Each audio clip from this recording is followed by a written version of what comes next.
दोस्तों, रामायण जरूर आपने पढ़ी सुनी और देखी हो, परंतु रामायण काल से जुड़ी कई ऐसी अद्भुत और रोचक कथाएं हैं जो कुछ लोग जानते हैं। जी हाँ, आज हमारा चैनल आपके लिए एक ऐसी ही अद्भुत और रोचक कथा लेकर आया है। दोस्तों, मैं आपका होस्ट एंड दोस्त मयंक आपका हमारे new YouTube channel the world of entertainment and knowledge में आपका स्वागत करते हैं। यदि चैनल में न्यू है तो प्लीज़ चैनल को सब्सक्राइब कर लीजिएगा ताकि हमारी अपडेट समय समय पर आपको मिलती रहे। यदि वीडियो पसंद आता है तो प्लीज़ वीडियो को लाइक कर दीजिएगा। चलिए चलते हैं वीडियो की ओर। तो रामायण के विषय में तो आप सभी जानते हैं, जिसमें प्रभु श्री राम और रावण के भयंकर युद्ध का वर्णन किया गया है। और वहीं दूसरी तरफ प्रभु श्री राम और हनुमान जी की अमिट व अद्भुत भक्ति का एक उदाहरण देखने को मिलता है, जिन्होंने अपना संपूर्ण जीवन प्रभु श्री राम की भक्ति में समर्पित कर दिया। मैं उन्हीं की बात कर रहा हूँ, श्री हनुमान जी ने, जिन्होंने अपना संपूर्ण जीवन प्रभु श्री राम की भक्ति में समर्पित कर दिया।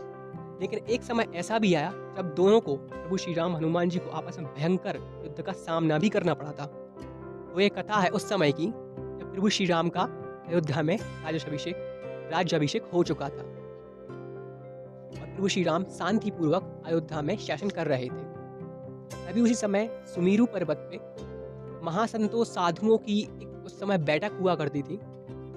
इसमें भारतवर्ष के समस्त साधु संत बैठक में उपस्थित होने के लिए आया करते थे। उस समय अयोध्या में विश्वामित्र, जो श्री राम के गुरु हैं, आराध्य गुरु हैं, वो भी उसमें उपस्थित होने के लिए वहां गए। उसी अयोध्या नगरी के पास एक नगरी है जिनके राजा हैं शकुंत। उन्हें बचपन से ही वे काफ़ी धार्मिक थे, पूजा पाठ किया करते थे, प्रभु के प्रति उनकी काफ़ी आस्था थी, बहुत आस्था रखते थे ईश्वर के प्रति। जब उन्हें इस बात का पता चला कि सुमेरु पर्वत पे साधु संतों की समागम हो रहा है, वहाँ उनकी बैठक हो रही है, तो उसमें उनकी उपस्थिति देखने के लिए, उनको देखने के लिए, उनकी लालसा से उनके मन में एक जिज्ञासा उत्पन्न हुई, एक अभिलाषा उत्पन्न हुई और उनका काफ़ी मन हुआ कि वो वहाँ पर जाएं, साधु संतों से मिलें, उन सत्संग का ज्ञान लें। इतना सोचकर वह अपने कुछ भरोसेमंद सैनिकों के साथ, कुछ राज्य के उनके भरोसेमंद लोग हैं, उनके साथ सुमेरु पर्वत की ओर प्रस्थान कर दिए। नारद मुनि के मन में भी एक जिज्ञासा थी। वो जिज्ञासा क्या थी वो वीडियो के अंत में आपको पता चल जाएगा। ठीक है, तो नारद मुनि के मन में भी एक जिज्ञासा थी। उन्हें उस जिज्ञासा के रहते शकुंत को बीच में ही रोका। शकुंत जो काफ़ी धार्मिक थे, उन्होंने ना देव ऋषि को देखा, उनको प्रणाम किया और बोला कि हे ऋषि, आपने मेरा मैं तो सुमेरु पर्वत की ओर जा रहा हूँ, अचानक आपने दर्शन दिए, इसका क्या अभिप्राय है? तो उन्होंने कहा कि देव ऋषि, मैं सुमेरु पर्वत की ओर जा रहा हूँ। तो उन्होंने कहा क्यों? तो राजा ने कहा कि वहाँ कई साधु संतों का जो आगमन समागम होता है वो वहाँ पर हो रहा है। दूर दूर देशों से, दूर दूर जगह से साधु संत वहाँ आ रहे हैं। वहाँ उनकी उपस्थिति होगी, बैठक होगी, विचार विमर्श होगा, आपस में जो साधु संतों की बातें होती हैं, वार्तालाप होता है, वो करेंगे, सत्संग का ज्ञान होगा। इस उद्देश्य में वहाँ जा रहा हूँ। नारद मुनि ने कहा अच्छी बात है, साधुओं के पास तो जाना ही चाहिए, सत्संग का ज्ञान तो लेना ही चाहिए। अच्छा जाओ। शकुंत जाने लगा। फिर पीछे से नारद जी बोलते हैं अच्छा रुको रुको रुको। शकुंत बोला जी देव ऋषि बोलिए, वहाँ जा रहे हो? जी हाँ जा रहा हूँ। वहाँ जाओगे तो जितने भी साधु संत आएंगे ना, उनको प्रणाम करना, नमस्कार करना, उनका आदर करना। शकुंत बोला ये तो बिल्कुल हम करेंगे ही, क्योंकि ये तो हमारे कर्तव्य है। बचपन से हम सभी को नैतिक ज्ञान दिया जाता है कि जितने भी साधु संत उनका सम्मान तो करना ही चाहिए। जी अवश्य करूँगा, इसमें कहने की तो वैसे कोई बात है नहीं, हम अवश्य करेंगे। मैंने कहा ठीक है, अच्छी बात है, जाओ। शकुंत जाने लगा। फिर नारद मुनि रखते हैं रुको रुको रुको। देव ऋषि फिर बोलते हैं, तब शकुंत कहता है कहिए देव ऋषि। नारद मुनि कहते हैं कि सुमेरु पर्वत जा रहे हो, तो वहाँ ऋषि विश्वामित्र भी आएंगे। शकुंत कहता है जी हाँ, वो तो अवश्य ही आएंगे। अच्छा, तो उन्हें प्रणाम करने की आवश्यकता नहीं है, बाकी सबको करना, उन्हें मत करना, तो जरूरत नहीं है, बाकी सबको करना। शकुंत कहता है क्यों देव ऋषि, इसका क्या कारण है? उन्हें ज़रूरत नहीं है प्रणाम करने की। पहले वो भी क्षत्रिय थे, हमारे समान, हमारे जैसे एक राजा ही थे। अब साधु सन्यासी बन गए तो उन्हें, तुम भी क्षत्रिय हो तो आवश्यकता नहीं है प्रणाम करने। तुम साधु संतों के समागम में जा रहे हो, सभी संतों को प्रणाम करना, उन्हें आवश्यकता नहीं, उन्हें मत करना। उन्होंने कहा ठीक है देव ऋषि, आप कह रहे हैं तो सही ही है। ठीक है, इतना कहकर शकुन सुमेरु पर्वत की ओर प्रस्थान कर गया। वहाँ जाता है और जैसे कि वहाँ सभी संतों की मीटिंग होती है, बैठक होती है, समागम होता है, सत्संग का ज्ञान होता है, आपस में विचारों का आदान प्रदान करते हैं, आपस में साधु संतों के जीवन से संबंधित बातें होती हैं। शकुन सभी महर्षियों का आदर सम्मान करता है, यथास्थान सभी के पास जाकर उनकी चरण वंदना करता है, सभी को प्रणाम करता है। तत्पश्चात जब ऋषि विश्वामित्र की बारी आती है, उनको प्रणाम नहीं करता है। जैसा कि नारद मुनि ने कहा था, उनको प्रणाम वो नहीं करता है। जब उन्होंने देखा कि सभी ऋषियों के समक्ष उनका उसने प्रत्यक्ष रूप से अवहेलना कर दी है, प्रत्यक्ष रूप में ऐसा कह सकते हैं कि अपमान कर दिया है, तो उन्हीं की दृष्टि में यह उनका बहुत बड़ा अपमान था। जब शकुंत ने ऐसा व्यवहार किया, तो समागम जब समाप्त हुआ तो सभी साधु अपने अपने जहाँ से वो आए थे वहाँ चले गए। शकुंत भी अपने राज्य की ओर लौट गया, लेकिन ऋषि विश्वामित्र के मन में सिर्फ वही बात चल रही थी कि सभी साधुओं के समक्ष इतने तपस्वी, इतने अनुभवी साधु का उसने अपमान किया, उसने अच्छा नहीं किया, उसने मेरा अपमान करके अच्छा नहीं किया, उसका कोई अधिकार नहीं है कि वो मेरा अपमान करे, इस प्रकार से अपमान करे। यह बात सोचते सोचते उनके मन में सिर्फ यही बात चल रही थी। इस प्रकार वो अयोध्या में पहुंचे तो काफ़ी आश्चर्यजनक हुए, सोचे थे कि ये तो महान सुमेरु पर्वत जो इतनी समागम हुआ है, साधु संतों का सत्संग हुआ है, उसमें गए थे, अचानक से यह क्रोधित होकर इनका रूप कैसे हुआ। तो श्री राम ने आश्चर्यजनक होकर विश्वामित्र से पूछा कि गुरुवर, आप तो सुमेरु पर्वत पर साधु महात्माओं के समागम में गए, आपके इस क्रोध रूप का क्या कारण है। अब विश्वामित्र ने भड़कते हुए श्री राम से कहा, राम, किसी मनुष्य, राजा या देवताओं को भी यह अधिकार नहीं है कि वे किसी साधु की प्रत्यक्ष रूप से अवहेलना करे या उसका अपमान करे। तब श्री राम ने कहा, गुरुवर, इसमें इतना साहस, इसने आपका अपमान किया है, इसने भी आपका अपमान किया है, मैं उसका अंत कर दूंगा। कि जो मनुष्य किसी साधु को मान नहीं दे सकता, उसके जीवन में कोई अस्तित्व नहीं है। तब विश्वामित्र ने पूछा, तुम मुझे स्वयं दंडित करोगे। तब श्री राम ने कहा, जी गुरु, तो जिसने आपका अपमान किया है, जिसने आपकी अवहेलना की है, उसका जीवन का स्वयं मैं अंत कर दूंगा। तब ऋषि विश्वामित्र ने सोचा, हाँ, अपमान तो उसने किया है, दंड तो उसको मिलना ही चाहिए, और सुमेरु पर्वत पर हुई सारी बातों का श्री राम का वर्णन किया। इसके बाद होना क्या था, श्री राम ने ऋषि विश्वामित्र को वचन दे दिया था कि वह उसके प्राणों का स्वयं अंत करेंगे। इसके बाद शकुंत को मारने के लिए प्रभु श्री राम की विशाल सेना तैयार की गई, क्योंकि उस समय का ये नियम था, जब कोई क्षत्रिय को मारने के लिए जाता है, अपनी सेना के साथ ही उसको मारने के लिए जाना पड़ता था। जब इस बात का राजा शकुंत को पता चला स्वयं भगवान प्रभु श्री राम से मारने के लिए आ रहे हैं, तब तो वह बिल्कुल रोने लगा, डर गया, घबरा कर श्री नारद मुनि का आह्वान करने लगा, उनको बुलाने लगा। जब नारद मुनि आए तब शकुंत ने उनसे कहा कि हे ऋषिवर, आपने मुझसे कैसा अधर्म करवा दिया, और यह आपके दिए हुए विचार के कारण हुआ है। श्री राम मुझे मारने आ रहे हैं, मैं मर जाऊंगा, मरना नहीं चाहता ऋषिवर, मैं मरना नहीं चाहता। नारद ऋषि कहते हैं, मृत्यु तो अटल सत्य है, इधर मरना तो सभी को है। तब शकुंत कहता है कि ये ऋषिवर ये क्या कह रहे हैं आप, भगवान मुझे मार देंगे। तब नारद कहते हैं, ये तो और भी अच्छा है, भगवान क्या तो मारे जाओगे, मोक्ष प्राप्त होगा। शकुंत कहता है, ऋषिवर क्या कह रहे हैं आप, मैं मरना नहीं चाहता। अब नारद उन्हें रोता हुआ देखकर कहते हैं कि राजन, चिंतित ना हो, समस्या का एक हल है। शकुंत ने कहा, क्या हल है, शीघ्र बताइए। उन्होंने कहा, यहाँ से कुछ दूरी पर एक गुफा है, उस गुफा में एक देवी तपस्या कर रही हैं, तुम उनके पास चले जाओ, यदि वो तुम्हें शरण दे देती हैं तो तुम्हारे प्राण बच जाएंगे। यह सब सुनकर वह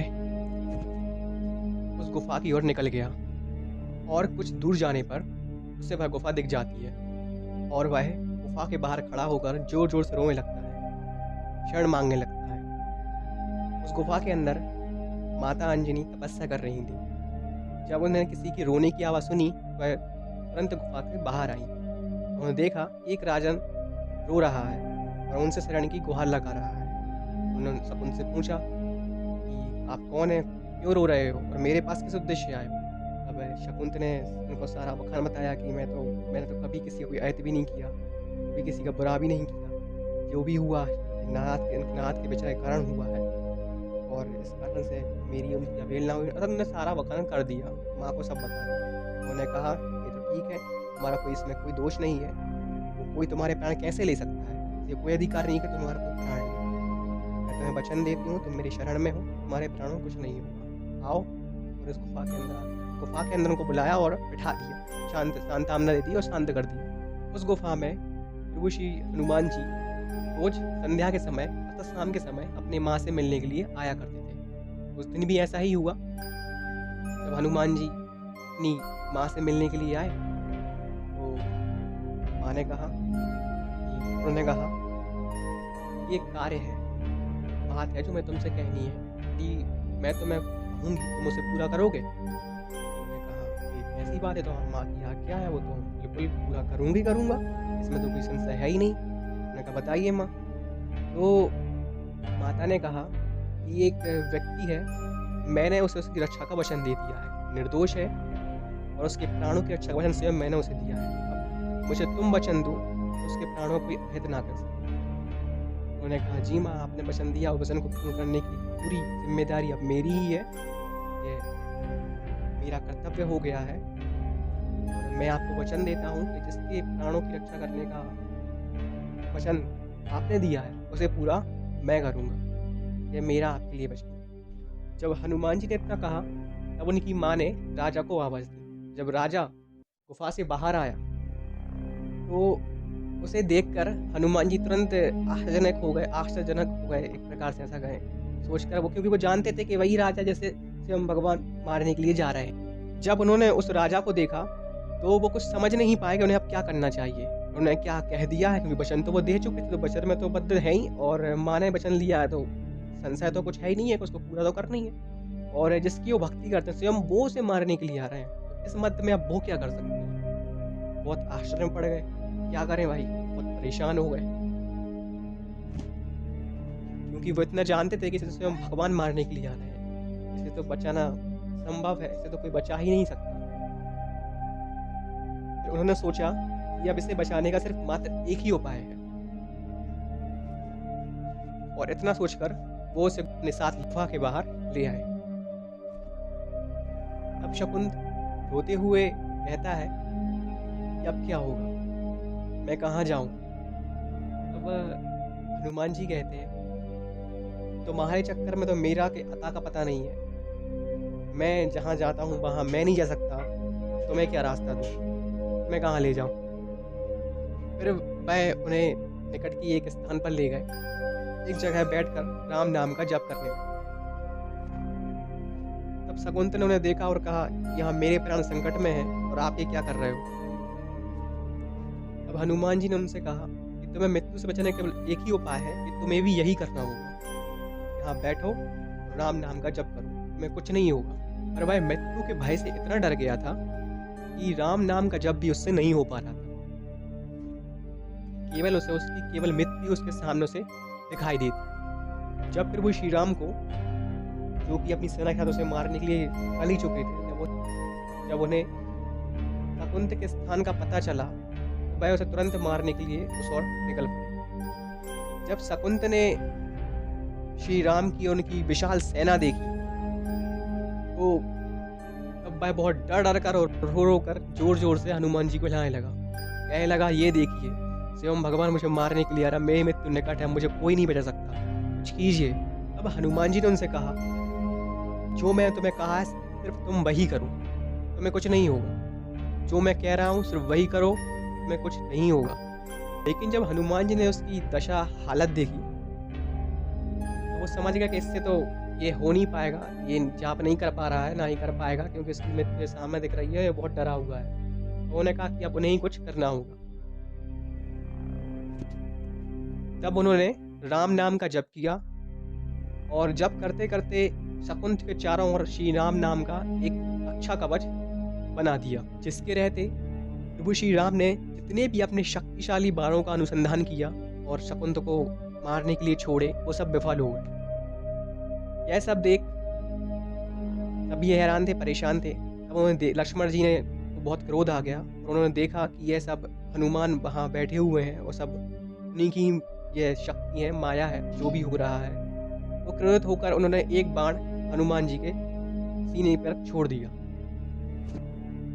जब वो बाण जाकर बालाजी को हनुमान जी के सीने में लगता है, जैसे ही बाण लगता है और वैसे ही श्री राम मूर्छित हो जाते हैं। यह सब देखकर सभी हैरान हो जाते हैं और सभी मिलकर उन्हें मूर्छित अवस्था से उठाने लगते हैं। और जब भगवान मूर्छित अवस्था से बाहर आते हैं, तब लक्ष्मण जी उनके पैरों में गिरते हैं और कहते हैं कि भगवान ये सब क्या माया है, मैंने तो बाण हनुमान पर चलाया था, आप कैसे मूर्छित हो सकते हैं, आप कैसे गिर गए। तब उन्होंने देखा कि हनुमान जी के सीने से खून निकल रहा है, तब उनकी आंखों से आंसू निकल गए, उनकी आंखों से आंसू निकलने लगे। यह देखकर लक्ष्मण जी कहते हैं कि यह सब क्या है, मुझे कुछ समझ में नहीं आ रहा प्रभु।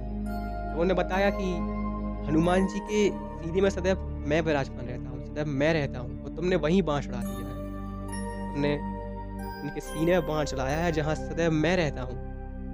इस कारण से मैं मूर्छित हो गया हूँ, इस कारण से मुझे दर्द हो रहा है, इसलिए मैं रो रहा हूँ।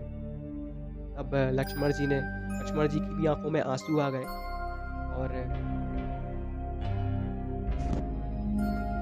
उनके पैरों में गिरकर भगवान से क्षमा मांगने लगे और हनुमान जी से भी क्षमा याचना की। लेकिन इस युद्ध में बहुत समय बीत चुका था, इसलिए पूरी सेना और भगवान भी हताश हो गई थी। ये तो शकुंत मारा ही नहीं जा रहा है, तो अब क्या किया जाए, क्योंकि उन्होंने भी गुरु को वचन दे दिया था और रघुकुल की रीत थी कि उनको वचन दिया है तो निभाना ही होगा। तो मारने का तो प्रण उन्होंने भी ले रखा है और उसे बचाने का प्रण हनुमान जी ने भी ले रखा है। युद्ध का तो अंत समझ में ही नहीं आया, दिख ही नहीं रहा। फिर भगवान और उनकी सेना हताश हो जाती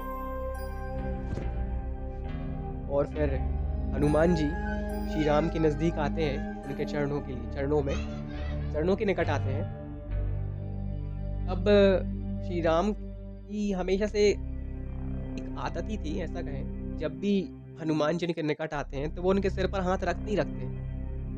फिर हाथ न रखे वो रह नहीं सकते और उनके सिर पर हाथ रखते हैं वो हमेशा।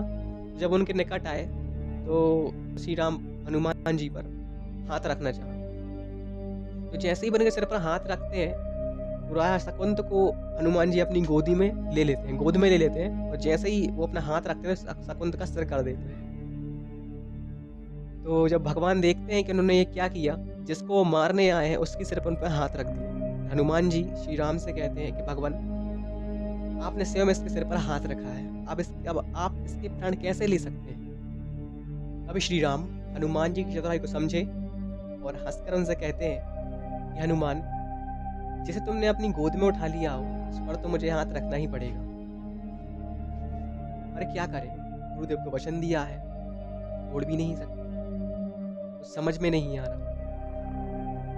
अब उस समय ये युद्ध बहुत भयंकर था और बहुत लंबे समय से चल रहा था। इस युद्ध की जब भयंकरता विश्वामित्र को पता चली तो वो भी इस युद्ध को देखने के लिए वहां आए। इसी समय जब वहां विश्वामित्र आते हैं तो उनको देखकर हनुमान जी शकुंत से कहते हैं कि प्रभु, अब तो उनके पैर तो न पड़े नहीं है, अब वो आ गए, जाओ उनके पैरों में गिर जाओ, पड़ जाओ उनके पैर, अब वो ही तुम्हें संकट से बचा सकते हैं, वरना सब कोई अंत नहीं है, जाओ। तो जैसे ही वो उनको देखता है वो वैसे ही बेचारा डरा हुआ था, तो देखता है तुरंत उनके पैरों में बिल्कुल सात दंडवत प्रणाम करता है, बिल्कुल लेट जाता है उनके पैरों में और क्षमा याचना करने लगता है और बिल्कुल उनके पैर पकड़ लेता है। अब विश्वामित्र को लगता है कि हाँ, इसको उसको भूल का एहसास है और उनका भी क्रोध शांत हो जाता है कि उसने स्वयं उनसे क्षमा मांगी है, तो उनका क्रोध समझ शांत हो जाता है। तब विश्वामित्र ने प्रभु श्री राम से कहा कि राम, इसे छोड़ दो, इसने मुझसे अब क्षमा मांग ली है, इस पर अब मुझे कोई क्रोध नहीं है, इसे छोड़ दो, तुम इसे नहीं मारोगे, मैं तुम्हारा वचन तुमसे वापस लेता हूँ, अब तुम्हें इसे मारने की कोई आवश्यकता नहीं है, तुम इसे नहीं मारोगे, इसे छोड़ दो। इसके बाद विश्वामित्र ने शकुंत से कहा कि राजन, मैं तुम्हें और तुम्हारे कुल को बहुत अच्छी तरह जानता हूँ, तुम्हारा कुल और तुम बचपन से ही धार्मिक रहे हो, सभी का सम्मान करते हो, अच्छे आचरण वाले रहे हो, फिर तुमने मेरी इस प्रकार से अवहेलना करने का क्या अर्थ है। तुमने मेरी सभी ऋषियों के सामने, साधु संतों के सामने मेरी प्रत्यक्ष अवहेलना की, कि इसका क्या कारण है, मैं सिर्फ ये जानना चाहता हूँ। अब शकुंत ने उनको पूरी बात बताई और कहा कि यह सब नारद ऋषि का विचार था, उन्होंने मुझे ऐसा करने के लिए कहा था, मेरा ऐसा कोई उद्देश्य नहीं था। तभी वहाँ नारद ऋषि प्रकट होते हैं और वह बात जानकर विश्वामित्र उन पर काफ़ी क्रोधित होते हैं और कहते हैं कि तुम्हारा इस करने का क्या अभिप्राय है, तुमने ऐसा क्यों किया? तब उन्होंने सभी को देखकर हाथ जोड़े प्रणाम किया और क्षमा मांगी और कहा, ऋषिवर गुरुदेव, मेरा ऐसा कोई अभिप्राय नहीं था आपका अवहेलना या अपमान करने का, ऐसा मैं सोच भी नहीं सकता। पर अब सिर्फ मेरी एक जिज्ञासा थी, मैं उसे जानना चाहता था और वह ये थी कि मैं जानना चाहता था बहुत समय से कि भगवान बड़े कि उनका नाम बड़ा, श्री राम बड़े कि उनका नाम बड़ा, जो मैंने आज जान लिया। तो देखा दोस्तों, इस कहानी से, इस कथा से सिर्फ एक ही बात सिद्ध होती है कि जो व्यक्ति, जो मनुष्य अपने जीवन में श्री राम नाम रूपी अमृत का स्मरण करता है, उसका अहित किसी भी स्थिति में स्वयं भगवान भी नहीं कर सकते। इसलिए श्री राम से बड़ा उनका नाम है, इसलिए सदैव श्री राम का नाम का स्मरण करते रहें। दोस्तों, वीडियो कैसी लगी कमेंट में हमें ज़रूर बताएं और अगर वीडियो सच में पसंद आई हो तो ही लाइक कीजिए, शेयर कीजिए और ऐसे ही वीडियो देखने के लिए हमारे चैनल को सब्सक्राइब कीजिए। मिलते हैं अगले वीडियो में। जय श्री राम।